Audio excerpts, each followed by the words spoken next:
There are some shows that stay with you forever, be it because you discovered them when you were young, or because they spoke to you on a spiritual level. I have no idea at what age I discovered Yu Yu Hakusho, but I know I must have been very young, because the series has reached an almost mythical status in my mind.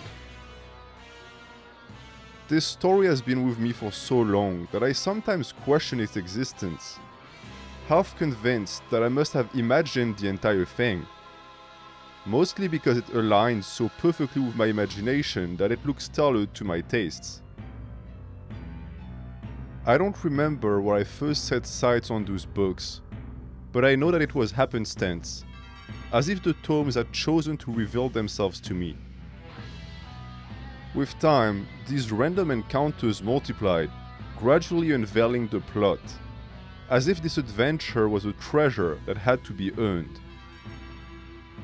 It took me more than 10 years to get my hands on every volume, but when I finally did, it felt like I had just completed an epic quest. And looking back, it is undeniable that this saga played a huge role in my development, both in physical and spiritual terms. Today, I want to invite you on that journey, as I explain to you why reading/watching Yu Yu Hakusho will make you level up.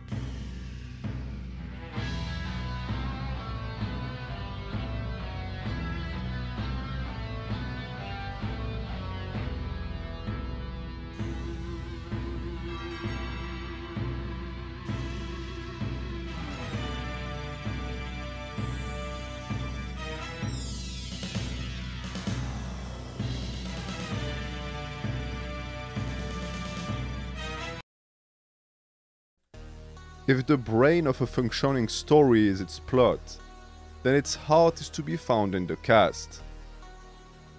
This is where Yu Yu's strength resides, and what first drew me towards this manga. Unlike many shows at the time, the characters actually look human, making them more relatable to younger readers. Of course, more extreme male power fantasy also had my favor. But when you're a scrawny prepubescent kid, it's a bit tough to project yourself in a story where the average male has biceps the size of your head. Even though Goku was still my hero back then, my skinny self felt more connected to Yuzuke, who looks nothing like your typical average anime teenager. Despite his insane compatibility, he's still imperfect, making him a sympathetic main character and giving the audience a chance to grow alongside him. As much as I enjoy monolithic Giga Chads with square jaws and stoic personalities, it felt refreshing to be able to follow someone that looked like me. And if you're at the start of your lifting journey, I'm sure this is a feeling that you'll share as well. However, the small stature of its hero doesn't stop the show from being a muscle fest, or else I wouldn't be recommending it. The vast majority of the cast is constituted of yoked motherfuckers, with mugs the likes of which would give your average soy boy the shits for a week. Yuzuke being small only reinforces the gigantism of these other characters, whose fighting techniques wouldn't look out of place in a bar brawl, something that coincides with the show's grungy 90s aesthetic. Forget magic spells and all that fairy shit. The fights are done mano a mano, with big old haymakers and knuckle sandwiches. Most of the time, a special move will just be some bearded dude flexing his biceps and clotheslining the fuck out of everyone in his vicinity. Sure, there's some level of sorcery involved, but it's reduced to its simplest expression. And characters rarely battle using projectiles, electing instead to punch holes into one another. That is, of course, when they're not engaging in all-out maiming fiestas, which invariably end in horrible cases of disfiguration. Exposit number 1, Yuzuke, who shoots lasers from his fingers, and yet still prefers to do stuff like that.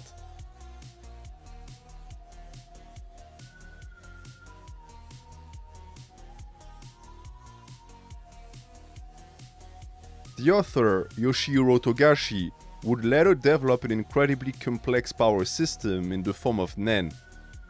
But his first attempt closer resembles Ki from Dragon Ball Z. So if you're the type to only enjoy traditional physical showdowns, you're in luck, because that's 99% of what the show does. As demonstrated by the character of Toguro. He's huge, he's cool, and he only relies on his fists. But before I start talking about my favorite meathead, let's discuss the medium in which to consume this manga. Even though I personally discovered Yu Yu Hakusho in book form, I strongly recommend you watch the anime instead. I know this is blasphemy coming from a manga reader, but this is one of the rare cases where the TV adaptation might actually be better than the source material. For two simple reasons. 1. Togashi's drawing style is quite erratic, and while I personally enjoy his flair, it can throw some people off. And 2, because the entire anime is available on YouTube in HD, with an English dub that is actually more than decent for those of you who might be allergic to Japanese. Yu Yu's soundtrack is also spectacularly good. It's what I'm using in the background right now.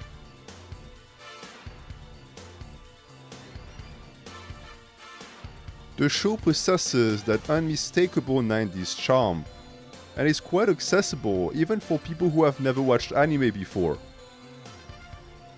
If the first season is to your liking, and you make it to episode 23, you'll finally get acquainted with my favorite character, the man, the myth, the legend, Mr. Toguro himself. When I told you that Yu Yu Hakusho was a thick boy gallery, I wasn't lying. One look at the main antagonist is enough to understand that. He stands supreme amongst all the buff characters in the show, which is saying something considering that the fat free mass index of the average grunt is around 46. His power is simple. He can freely control his flex. That's it. The main obstacle in Yuzuke's way is just some gym rat who can get on demand pumps and ruins 15 shirts a week in an effort to assert dominance.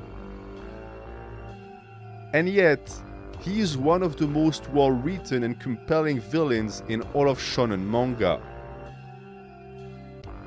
Just listening to his theme is enough to understand that we're not dealing with an altar boy.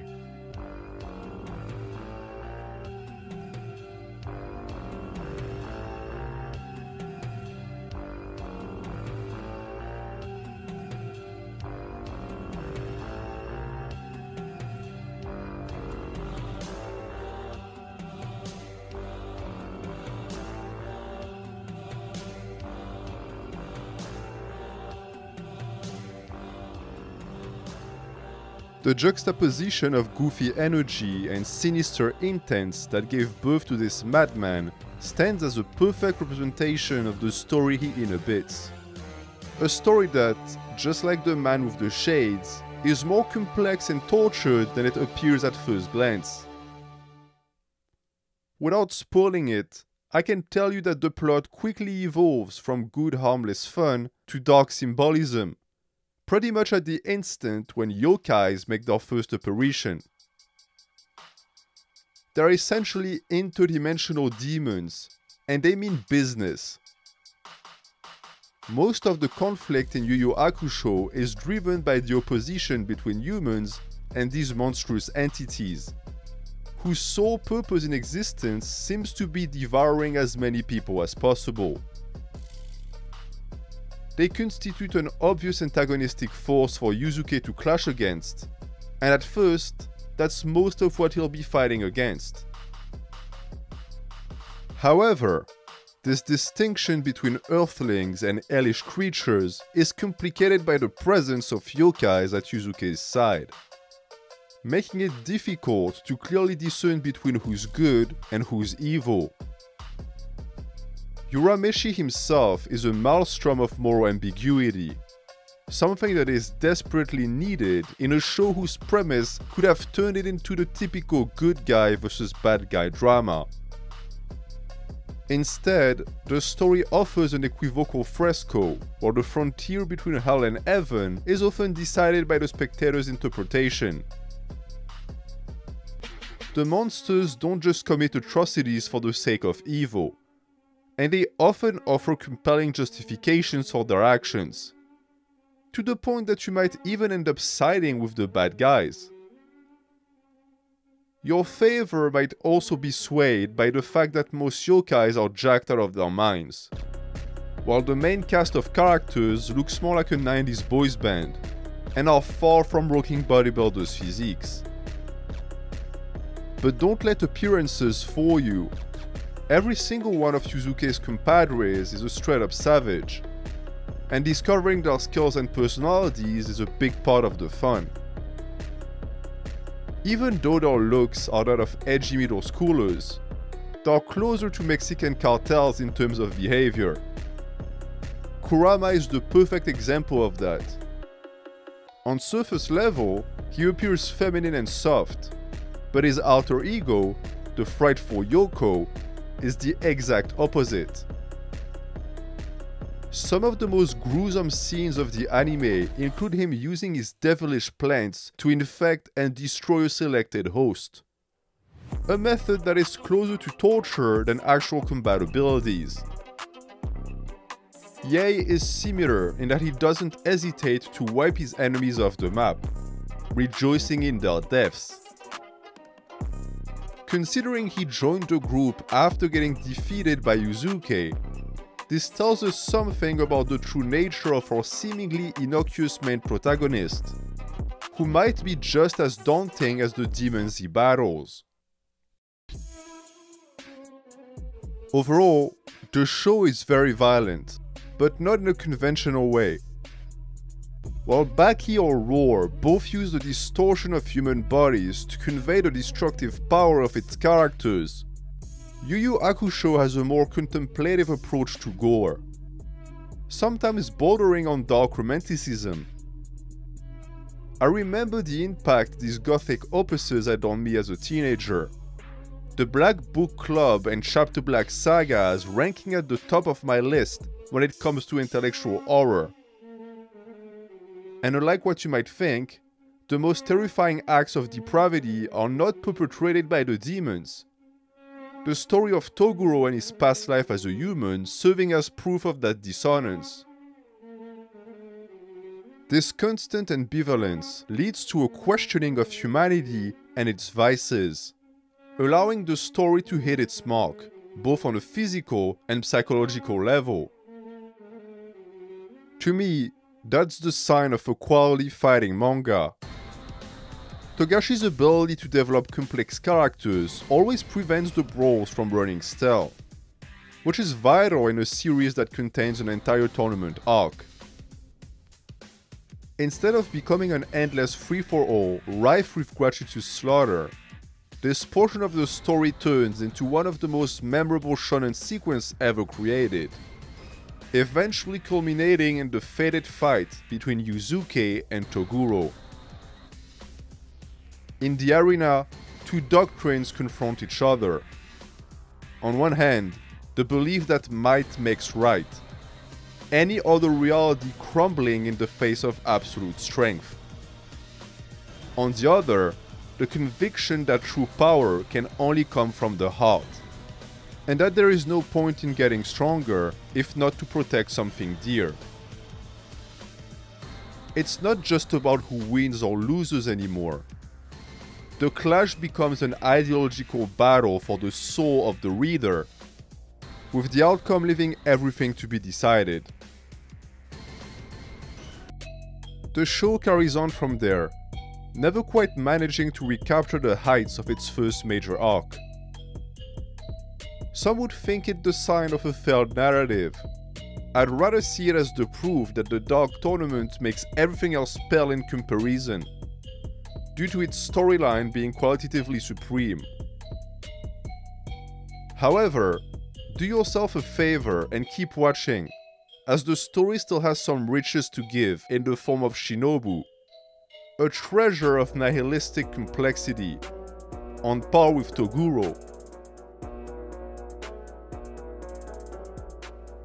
You'll also won't want to miss Yuzuke's evolution into Ubermensch, and the entire Nietzschean paradox it precipitates the plot into. A philosophical take that might sound outlandish, considering I originally pitched that show to you using the muscles argument.